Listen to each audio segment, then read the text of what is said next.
안녕하십니까. 이 경제민주화 바람이 거셉니다. 우리 정치인들이 선거 때가 되다 보면 인기를 얻기 위해서 많은 무리한 그런 공약도 많이 내놓는데, 이번에는 그러한 것들이 경제민주화로 집중이 되는 걸로 보입니다. 노동 분야에서도 이제 여러 입법안이나 이런 것들이 나오고 있는데요. 그 중에 하나인 파견 근로자 보호법 개정안, 윤수미 의원이 제안한 법안입니다. 이 법안에 대해서 제가 오늘 말씀을 드리려고 합니다. 우리 노동시장은 워낙 경직성이 높습니다. 많은 그 규제가 있고, 또 노동조합의 어떻게 보면은 활동이 상당히 법에서 벗어나서 우리 노동시장의 유연성을 해치고 있는데, 그것이 어떻게 보면 관행처럼 우리 사회에 굳어져 있는 그런 것이 있어요. 그런데 이번에 이 제안된 개정안은 그런 노동조합의 역할과 힘을 더 강화를 하는 측면을 포함을 하고 있고, 또 실질적으로 노동 현장에서의 그러한 유연성을 다소나마 해소하려고 많은 노력이 있었는데, 그 중에 하나였던 파견 근로자 제도를 실질적으로 무력화시키는 그러한 내용을 담고 있어서 노동시장의 유연성을 더 떨어뜨리는 그러한 나쁜 효과를 가지고 있는 개정안이다라고 말씀을 드릴 수가 있습니다. 그래서 그 내용을 자세히 들여다보면 여러 가지 항목들로 구성이 되어 있는데, 먼저 첫 번째 2조 2항의 내용에 보면은 이 도급과 파견을 법률로 구분하여 규제하는 것에 대한 부분이 있습니다. 사실 파견 근로를 기업이 받는 데는 상당 부분 프로젝트 단위로 이루어지는 도급 행위에 따라서 이루어지는 내용이 많이 있는데, 여기서 그런 내용을 사실 구분해서 규제하다 보니까 실질적으로 불필요한 그러한 규제로 나타나는 그러한 것입니다. 그래서 원칙적으로 그러한 것을 나누는 그런 나라가 사실은 거의 없습니다. 그래서 이런 것도 우리나라에 어떻게 보면 정말 특수성이 있다라고 보면 노동시장에 좀 특수성이 있는 것 같고, 노동시장에서의 그런 법을 어기거나 법을 초월할 힘을 갖는 그런 행위자들이 있는 것 자체가 상당히 대한민국이 특수한 케이스가 있다면 바로 이러한 노동문화에 있다, 이렇게 말씀을 드릴 수가 있습니다. 두 번째로 파견 사용 사유의 제한 규정인데요. 5조 규정이 있습니다. 그 내용을 보면은 파견하는 데 있어서 그러니까 파견의 업종을 우리가 여기에서 제한하고 있는 그런 내용이고요. 그래서 어떻게 보면 노동시장의 유연성을 해소해주기 위한다면은 그런 사용할 수 있는 분야를 이렇게 많이 제한하는 건 사실 바람직하지 않은데, 우리는 그런 것을 상당히 제한하고 있다, 이렇게 말씀을 드릴 수가 있고요.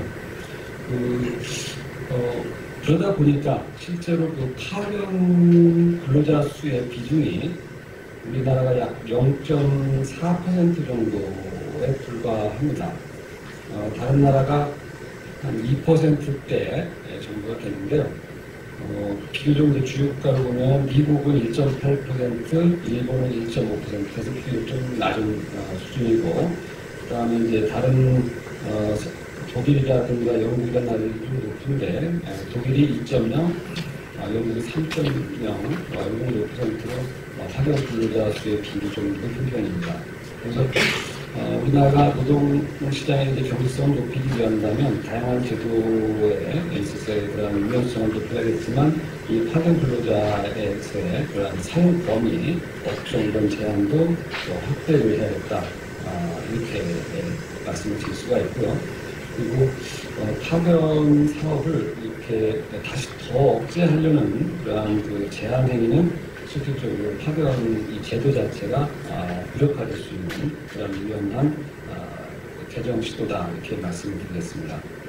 그리고 그 다음이 그 5조 3항에 들어있는 내용인데요.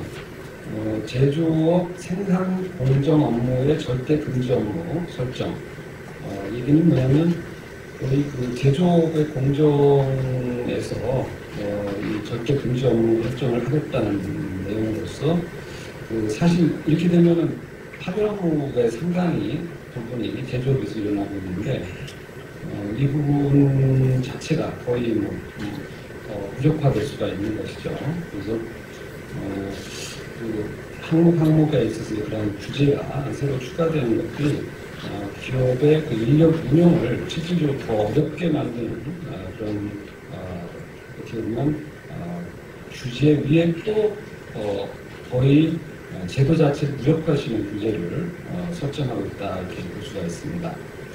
그래서 현재 그 파견 업종에 있어서의 그 개수도 현재는 이제 32개 정도인데 제도라는 게 사실 그렇지 않습니까? 그게 문제가 있으면 문제가 있는 몇몇 것을 하지 말라 이렇게 제안을 해서 나머지는 뭐 다 허용하고 할 수 있게 해야 하는데 이 파견 업종이라는 것이 우리는 이런 걸 할 수 있다는 방식으로 해서 지나치게 까다로운 방식을 갖고 있다 이렇게 말씀을 드릴 수가 있습니다.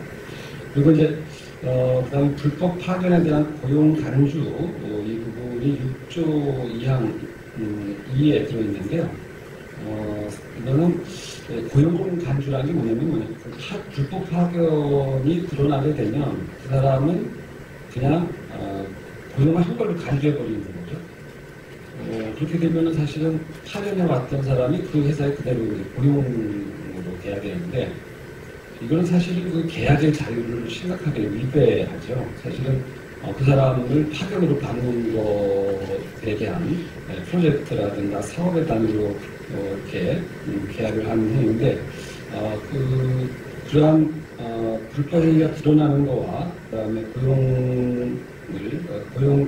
고용할 의향이 있다라는 그런 고용 관계 계약하고는 별도의 사항인데 이것을 고용 간주로 강제하는 이런 규제 이런 것들은 실질적으로 지나치게 시장경제 원리를 위배하고 또 계약의 자유 원칙에도 위배되는 그런 부분이다 이렇게 말씀드릴 수가 있습니다.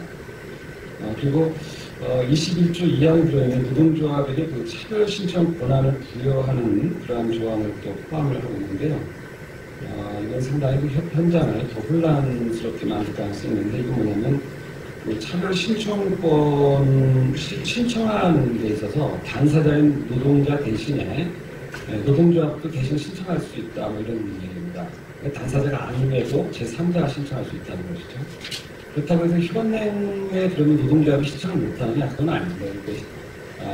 대리인으로서 근로자의 대리인으로서 신청할 수 있죠 현재도. 그런데 이것을 신청 권한 자체를 갖겠다는 것이죠 노동조합이. 그래서 사실은 이것도 사실은 법 정신에 그렇게 부합하지 않는 그런 부분이다 이렇게 말씀을 드릴 수가 있어요. 그리고 이런 거와 함께 또 이 과도한 입법에 관한 항목이 또 하나 들어있는데 34조인데 이 파견 근로에 있어서의 불법 행위에 대해서 파견 사업주와 사용 사업주가 연대해서 책임을 져야 되는 그런 부분도 있습니다. 그래서 이것은 사실은 그 행위에 대해서 인지할 수 있는 범위가 한계가 있고 거기에 대해서 책임지는 주체가 서로 다를 수가 있는데 이 부분을 연대해서 책임을 지게 함으로 인해서 발생하는 폐해도 있다 이렇게 말씀을 드리겠습니다. 그래서 이러한 그 개정안이라는 것이 실질적으로 이 노동분야는 좀 특수하게 우리 어떻게 보면 상당히 시장경제적이지 않은 그러한 어떻게 보면 좀 간행이 여전히 지배하는 그런 시장인데 경제민주화의 흐름이 워낙 거세다 보니까 이런 노동 분야에도 지나치게 노동조합의 권한을 강화시키는 이러한 무리한 입법이 추진되고 있고, 그래서 이 사회의 새로운 일자리를 만들어가야 되는 그런 숙제가 우리 사회에 있는데요. 이 노동시장에 유연성 없이 새로운 일자리, 또 청년 일자리가 만들어지기 어렵다는 것을 고려한다면 이러한 그 과도한 규제, 잘못된 규제는 우리 사회의 미래를 어둡게 하는 그러한 규제가 아닌가 생각이 됩니다. 감사합니다.